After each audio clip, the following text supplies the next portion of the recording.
जी नाजरीन, मैं हूं नूर आसिफ। आप देख रहे हैं सिटी वन न्यूज़। खबर शामिल करते हैं पाकपतन से। थाना श्रीनगर पुलिस ने दौरान गश्त मुखबिर की इतला पर मुलजिम शहजाद फुलब्बा को गिरफ्तार करके मुलजिम के कब्जा से 1170 ग्राम चरस और मुलजिम साजिद हुसैन से 1080 ग्राम चरस बरामद करके अलग अलग मुकदमात एंटी नारकोटिक्स एक्ट के तहत दर्ज कर लिए।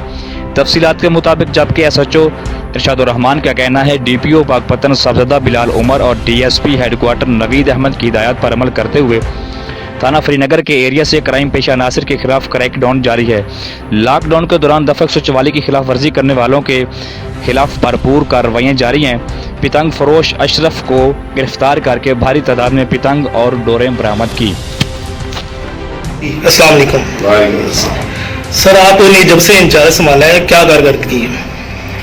बिस्मिल्लाहिर्रहमानिर्रहीम। मैंने 9 अप्रैल 2020 को मेरी यहाँ पे पोस्टिंग हुई है।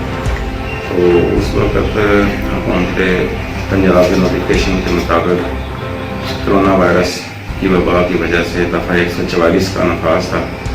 तो 144 के खिलाफ ज़ेर दफ़ा 188 हजरत पाकिस्तान मुकदमा डबल सवारी के दर्ज किए हैं। इसके अलावा मुख्तलिफ गाड़ियों के खिलाफ दर्ज किए हैं और जो शॉप्स गैर कानूनी लोग खोलते थे उनके खिलाफ कार्रवाई की है। और इस तरह तकरीबन आज तक 300 के करीब मुकदमा जो हैं 301 मुकदमा जो है आज तक दर्ज हो चुके हैं जी। इसके अलावा मंशियात फरोश उनके खिलाफ भरपूर कार्रवाइयाँ हमारी जारी हैं। मंशियात में हमने 9C के मुकदमा